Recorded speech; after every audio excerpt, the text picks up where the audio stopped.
Hello students. आज हम नया टॉपिक शुरू करने जा रहे हैं। उस टॉपिक का नाम है फंक्शंस। ये फंक्शन का लेक्चर नंबर 1 है। ठीक है। फंक्शन के डेफिनेशन पढ़ने से पहले मैं आपको एक डेफिनेशन बता रही हूँ मॉड्यूलर प्रोग्रामिंग की। ठीक है। मॉड्यूलर प्रोग्रामिंग की डेफिनेशन 2 मार्क्स के लिए इम्पॉर्टेंट है, वो आती है। और फंक्शन से पहले मॉड्यूलर प्रोग्रामिंग क्यों बता रही हूँ ये देखते हैं। मॉड्यूलर प्रोग्रामिंग होती क्या है।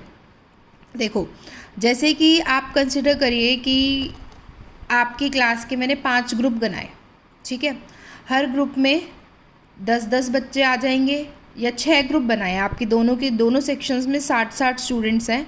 मैंने आपके सेक्शन में 6 ग्रुप बनाए, हर ग्रुप में 10-10 बच्चा है। ठीक है। मुझे एक प्रोग्रामिंग करानी थी, तो मैंने क्या किया, मैंने ये कहा कि एक प्रोग्राम काफ़ी बड़ा था, उस प्रोग्राम के मैंने 6 पार्ट्स किए और हर पार्ट अलग अलग ग्रुप को दे दिया। ठीक है। हर ग्रुप अपना अपना पार्ट कंप्लीट करेगा। तो मैंने क्या किया, मैंने उस प्रोग्रामिंग को हर एक ग्रुप को पूरी ना देकर उसको 6 पार्ट में तोड़ा और उस 6 के 6 पार्ट्स सबको डिवोट कर दिया। अगर पूरा प्रोग्राम देती तो आपको टाइम लगता, हर एक ग्रुप को टाइम लगता। तो अब मैंने क्या किया, उसके 6 पार्ट्स कर दिए और हर एक पार्ट को एक बंदे को एक ग्रुप को दे दिया कि आप ये पार्ट कंप्लीट करके दीजिए। ठीक है। जो मैंने प्रोग्राम को पूरे प्रोग्राम को 6 पार्ट्स में तोड़ा, हर एक पार्ट जो कहलाता है वो कहलाता है मॉड्यूल। और मॉड्यूलर प्रोग्रामिंग क्या होती है?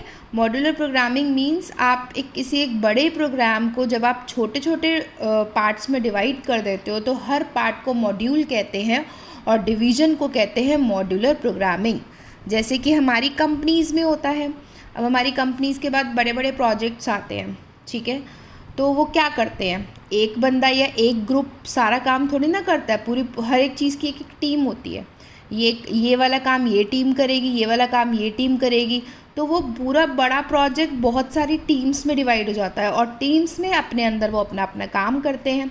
तो हर जगह मॉड्यूलर प्रोग्रामिंग का कंसेप्ट लगा होता है। हर चीज़ को छोटे छोटे पार्ट्स में बांटते हैं और हर पार्ट अलग अलग टीम सॉल्व करती है और उस काम को कंबाइंड करते हैं, फिर आपके पास पूरा सोल्यूशन आता है। तो this concept is known as modular programming concept. जैसे कि अब इसकी डेफिनेशन देखते हैं। A long program can be divided into small program called modules that perform a separate task. एक बड़ा प्रोग्राम को हम डिवाइड कर सकते हैं स्मॉल प्रोग्राम में, जिसे कहते हैं मॉड्यूल। हर एक पार्ट को मॉड्यूल कहा जाता है, जो कि एक सेपरेट टास्क को परफॉर्म करता है। ठीक है।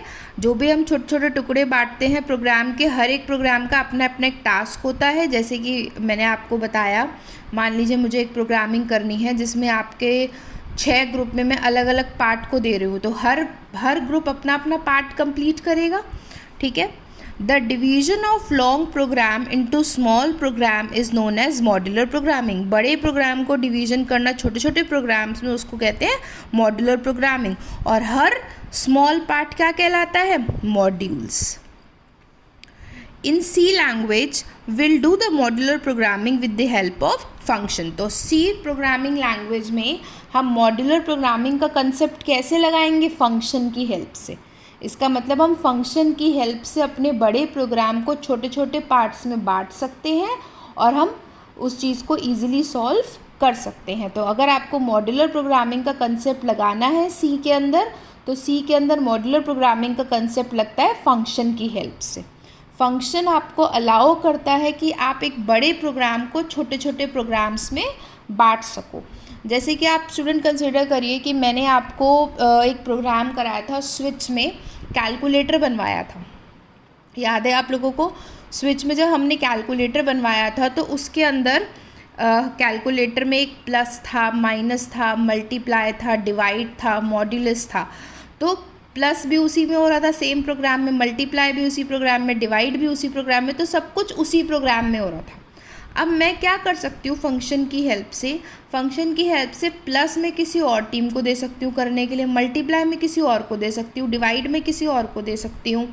तो इस तरीके से मैं उस अपने काम को 5 पार्ट्स में बांट सकती हूँ। तो वो बांटूंगी किसकी हेल्प से? फंक्शन की हेल्प से। आप फंक्शन की हेल्प से एक बड़े प्रोग्राम को छोटे प्रोग्राम्स में बांट सकते हो। फिर आप मुझसे ये क्वेश्चन ज़रूर पूछोगे या अपने मन में सोचोगे, जब हमने पूरी प्रोग्रामिंग कर ही ली तो हम ये पढ़ ही क्यों रहे हैं। मतलब जब हमने इतने तो बड़े हमारे प्रोग्राम थे नहीं जो हमें बांटने की ज़रूरत पड़ जाए। हम तो बना ही रहे थे प्रोग्रामिंग, अब तक कर ही रहे थे। मैं आपको कोई भी नया प्रोग्राम फंक्शंस के अंदर नहीं कराऊंगी। मैं आपको वही प्रोग्राम जो हमने पहले करे हैं उन्हीं प्रोग्राम को फंक्शन की हेल्प से बताऊंगी कि उन प्रोग्राम को आप फंक्शन से कैसे करोगे। पर ये ज़रूरी किस लिए है पढ़ना, क्योंकि अभी तो हमारी प्रोग्रामिंग इतनी हाई फाई नहीं है। जब आप बड़े लेवल पे प्रोग्रामिंग करोगे, जब आप एक पूरे सॉफ्टवेयर्स बनते हैं, तो सॉफ्टवेयर्स बनाने में इतने सारे प्रोग्राम्स बनते हैं और हर प्रोग्राम भी इतना बड़ा होता है कि हमें मॉड्यूलर प्रोग्रामिंग की ज़रूरत पड़ती है। तो मॉड्यूलर प्रोग्रामिंग का कंसेप्ट आना चाहिए, ठीक है। तो अब हम फंक्शन की डेफिनेशन पढ़ते हैं। It is a self contained block of statement. इसका मतलब फंक्शन, मैंने आपको बताया था, बड़े काम को छोटे छोटे पार्ट्स में तोड़ देते हैं और हर एक पार्ट का एक अपना काम होता है। तो function, it is a self contained block of statement that perform a specific task. मतलब एक छोटा वाला टुकड़ा होता है, पार्ट होता है जो कि अपना एक काम करेगा।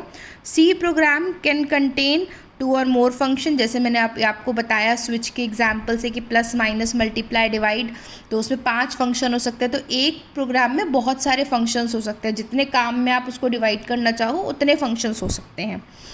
Each function is called with a sequence defined in a main. Her function को कॉल किया जाता है, ठीक है, जो भी सीक्वेंस डिफाइन होती है मेन के अंदर, ठीक है। It can be used anywhere any time as a separate element. Function को हम कहीं भी कैसे भी एज अ सेपरेट एलिमेंट की तरह यूज़ कर सकते हैं। देखिए, जैसे मान लीजिए मैंने आपको अभी बताया था कि मान लीजिए मैंने आपके पूरा क्लास के 6 ग्रुप बनाए, ठीक है।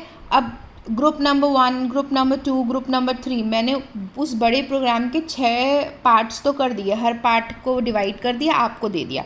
पर उस पार्ट को कंबाइंड कैसे करना है, मतलब कौन सा पार्ट पहले चलेगा, रन होगा, कौन सा पार्ट बाद में रन होगा, ये कौन डिसाइड करेगा? मैं, क्योंकि मैं आपको दे रही थी तो मैं मेन हूँ।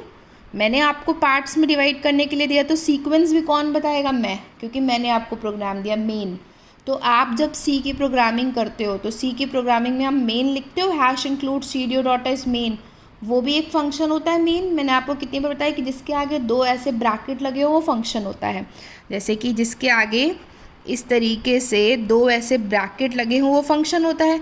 तो मेन भी एक फंक्शन है। मेन हमारा सबसे प्राइमरी फंक्शन कह लो आप, कि मतलब यही सारी सीक्वेंस डिफाइन करेगा कि कौन सा पार्ट पहले चलेगा, कौन सा पार्ट बाद में चलेगा। हमने अब तक प्रोग्रामिंग करी है सिर्फ मेन के अंदर, अब हम मेन फंक्शन के अलावा और भी फंक्शंस का यूज़ करेंगे, ठीक है।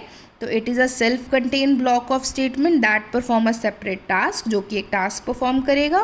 कैन कंटेन 2 और मोर फंक्शन भी हो सकते हैं। Function is called with a sequence define in a main. जैसा मेन सीक्वेंस बताएगा उसी हिसाब से परफॉर्मेंस होगी। जैसे मैं आपको जो बताऊंगी कि कौन से ग्रुप का पहले चलेगा, ऐसे ही मेन जो सीक्वेंस बताएगा उसी के हिसाब से काम होगा। और आप फंक्शन को एज अ सेपरेट एलिमेंट आप कहीं भी यूज़ कर सकते हो। अब जैसे कि मान लीजिए एक एग्जाम्पल कंसिडर करते हैं। मैंने आपके क्लास के 6 ग्रुप बांटे हुए हैं, ठीक है। मैंने एक ग्रुप को बोला प्लस का काम करो, एक ग्रुप माइनस करेगा, एक ग्रुप मल्टीप्लाई करेगा, एक ग्रुप डिवाइड करेगा, एक ग्रुप मॉड्यूलस करेगा और एक ग्रुप बिटवाइज एडिशन करेगा, ठीक है। तो मेरी एक प्रोग्रामिंग थी मुझे जिसमें इन 6 की ज़रूरत पड़ी थी। मैंने वो 6 पार्ट यूज़ करे और अपना मेरा पूरा प्रोग्राम बन गया। अब मुझे क्या हुआ, उसके थोड़े दिन बाद, 5-6 दिन बाद मुझे एक और प्रोग्रामिंग का टास्क मिला मुझे, जिसमें सिर्फ प्लस माइनस मल्टीप्लाई की ज़रूरत पड़ी। तो मैं उन प्लस माइनस मल्टीप्लाई को बाद में भी यूज़ कर सकती हूँ। जो उन ग्रुप्स ने 3 ग्रुप ऐसे थे जिनने प्लस माइनस मल्टीप्लाई बनाया था, वो प्लस माइनस मल्टीप्लाई बाद में भी वैसे यूज़ हो सकता है। तो इसीलिए मैंने ये लाइन लिखी कि it can be used anywhere any time as a separate element. आप कभी भी उनको प्रोग्रामिंग को यूज़ कर सकते हो। ये फ़ायदा होता है फंक्शन का, ठीक है। अब जब फ़ायदे पे आ ही गए हैं तो अब देखते हैं कि इसके एडवांटेजेस क्या होती हैं। Easy to read and modify, बहुत आराम से पढ़ा जाता है क्योंकि सारे टास्क छोटे छोटे होते हैं। मॉडिफिकेशन भी ईजी हो जाता है क्योंकि जब एक मान लीजिए कि आपके ग्रुप क्लास के ग्रुप के मैंने क्लास के 6 ग्रुप बांटे थे, ठीक है। 6 ग्रुप में से 5 ग्रुप ने सही काम किया पर एक ने सही नहीं किया, तो उसमें जाके चेंज कर दिया, काम हो गया। पर अगर हर कोई पूरा पूरा प्रोग्राम बनाता तो मॉडिफिकेशन टफ हो जाता। तो जब आप प्रोग्राम के छोटे टुकड़े कर देते हो, पार्ट्स में बांट देते हो, तो ईजी हो जाती है मॉडिफिकेशन भी, easy to debug, error find out करना भी ईजी है क्योंकि हर एक चीज़ एक छोटे पार्ट में टूट चुकी है।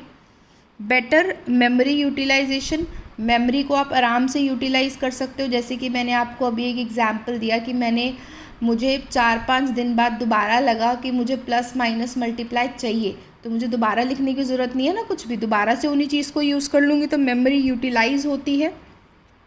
Increase the reuse of the code, फिर से वही, अगर मुझे 3-4 दिन बाद या 5-6 दिन बाद उसी कोड की दोबारा ज़रूरत पड़ रही है तो मैं उसी चीज़ को रीयूज़ कर लूँगी। कोड लिखने से भी बचोगे, मेमोरी का यूटिलाइजेशन भी होगा और हर चीज़ ईजी हो जाएगी। तो फंक्शन में ये काम थोड़ा सा ईजी होता है, आप हर चीज़ अपने हिसाब से, मतलब ईजी टू मॉडिफाई है हर चीज़, ठीक है। अब हम बात करते हैं डिसएडवांटेज ऑफ फंक्शन की। आई होप अभी ये बिल्कुल क्लियर हो रहा है जो आ रहा है इस पर। एक सेकेंड, हाँ चलिए।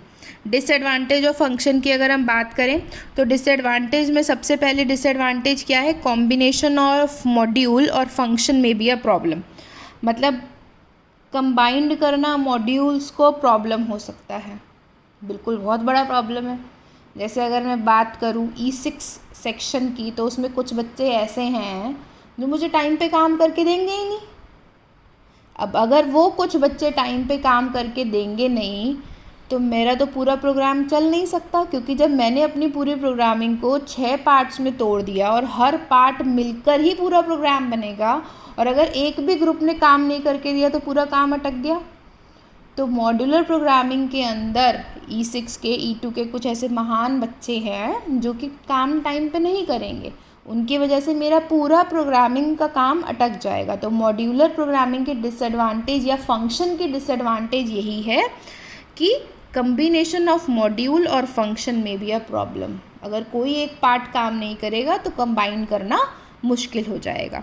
ये डिसएडवांटेज ऑफ फंक्शन बोलो या मॉड्यूलर प्रोग्रामिंग बोलो, क्योंकि मॉड्यूलर प्रोग्रामिंग ही फंक्शन की हेल्प से होती है, इसके डिसएडवांटेज या इसके डिसएडवांटेज एक ही बात है। चलिए जी, अब हम बात करते हैं, अब हम आगे आ गए टाइप्स ऑफ फंक्शन पे। देखो हमारे पास 2 तरह के फंक्शन होते हैं, एक होता है लाइब्रेरी फंक्शन और एक होता है यूज़र डिफाइंड फंक्शन, ठीक है। लाइब्रेरी फंक्शन जो होता है, ये फंक्शन क्या होता है, these function which are already defined in C library and we can directly use these functions. तो वो फंक्शंस, लाइब्रेरी फंक्शंस वो फंक्शंस होते हैं जो ऑलरेडी डिफाइंड है, जिनको हमें बनाने की ज़रूरत नहीं पड़ती, जो हम यूज़ करते हैं। जैसे कि आप printf यूज़ करते आ रहे हो, scanf यूज़ करते आ रहे हो, sqrt यूज़ करते हुए आ रहे हो, pao यूज़ करते आ रहे हो, strlen यूज़ कर रहे हो, string compare यूज़ कर रहे हो, एट्सेट्रा। आपके बहुत सारे ऐसे फंक्शंस हैं जिनको आप लगातार यूज़ करते हुए आ रहे हो, सिर्फ आप उनको यूज़ कर रहे हो, आप उनको बना नहीं रहे हो।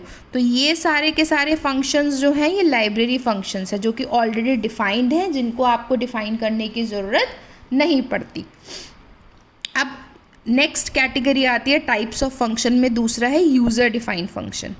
तो ये फंक्शन वो होते हैं, these function which are defined by the user at the time of writing the program. ये फंक्शन ऐसे हैं जो यूज़र डिफाइंड करता है, ये पहले से बने हुए नहीं होते हैं, आप इनको बनाते हैं और यूज़ करते हैं। These functions are written for a particular type of work, ये एक पर्टिकुलर काम के लिए लिखे जाते हैं। ये फंक्शन ऑलरेडी बने हुए नहीं होते हैं, इसे यूज़र बनाता है। तो टाइप्स ऑफ फंक्शन 2 तरह के फंक्शन है, लाइब्रेरी और यूज़र डिफाइन। याद रखिएगा, लाइब्रेरी फंक्शन जो हम यूज़ करते हुए आ रहे हैं, जिनको आपने अभी तक बनाया नहीं है, सिर्फ यूज़ करा है। यूज़र डिफाइन फंक्शन हम अब पढ़ेंगे कि हम अपने फंक्शंस कैसे बनाते हैं। ठीक है जी, बात समझ में आई? तो हमारा मेन फोकस किस पे रहेगा? अब यूज़र डिफाइन फंक्शन पे। ठीक, नेक्स्ट है आपका पार्ट्स ऑफ फंक्शन, ठीक है। पार्ट्स ऑफ फंक्शन कहो या एलिमेंट्स ऑफ फंक्शन भी कह सकते हो कि फंक्शन के कितने पार्ट्स होते हैं, ठीक है। फंक्शन के हमारे 3 पार्ट्स होते हैं, ठीक है। पहला पार्ट है फंक्शन डिक्लेरेशन। आपको मैंने जब कोई भी नया टॉपिक पढ़ाया हो, कोई भी, चाहे वो एरे हो, चाहे वो स्ट्रिंग हो, चाहे वो स्ट्रक्चर हो, चाहे वो पॉइंटर हो, हर चीज़ में मैं आपको बताती हूँ कि सबसे पहले आपको उसको क्या करना है, डिक्लेयर। ऐसे ही फंक्शन भी आप क्या करेंगे, डिक्लेयर। तो पहला पार्ट है फंक्शन का, function declaration. In this part we declare the function just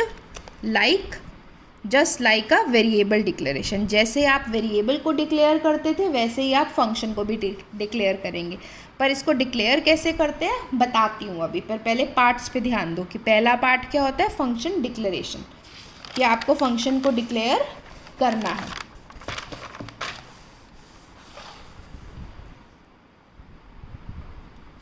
second part जो होता है वो होता है फंक्शन कॉलिंग। आपने फंक्शन को डिक्लेयर करा, ठीक है। नेक्स्ट आप करते हैं फंक्शन को कॉल, ठीक है। जब आप फंक्शन को कॉल करेंगे तो फंक्शन को कॉल करने का मतलब है कि in this part we call the particular function. पहले डिक्लेयर करा, डिक्लेयर करने के बाद कॉल करते हैं, कॉल करने के बाद फंक्शन को डिफाइन करते हैं। In this we define the working of a function. तो फंक्शन के कितने पार्ट्स हुए, 3। डिक्लेरेशन, जैसे आप नॉर्मली डिक्लेयर करते हो वो, ठीक है। दूसरा पार्ट फंक्शन कॉलिंग, कॉलिंग का मतलब फंक्शन को बुलाओ, कॉल करो, ठीक है। और तीसरा पार्ट होता है फंक्शन की डेफिनेशन, कि उसे करना क्या है, डिफाइन करो, what the function have to do, ठीक। तो 3 पार्ट्स होते हैं। कोई भी फंक्शन आप बनाएंगे, यूज़र डिफाइन फंक्शन, आप कोई भी फंक्शन बनाएंगे, ये तीनों पार्ट आपको करने हैं। अच्छा, एक बात आपको और बता दूं कि जितने फंक्शन आपने अब तक यूज़ करे हैं ना, जैसे प्रिंटफ, स्कैनफ, पाओ, SQRT, strlen या फाइल हैंडलिंग में fscanf, fprintf, हर फंक्शन के ये तीनों पार्ट्स थे, पर आपको नहीं पता क्योंकि वो फंक्शन ऑलरेडी बने हुए थे, सिर्फ आपने उन फंक्शंस को क्या किया था, यूज़ किया था, ठीक है। तो फंक्शन के 3 पार्ट्स होते हैं। आप अब यूज़र डिफाइन फंक्शंस बनाओगे तो आपको ये तीनों पार्ट्स लिखने हैं, ठीक है। नेक्स्ट आता है टाइप्स ऑफ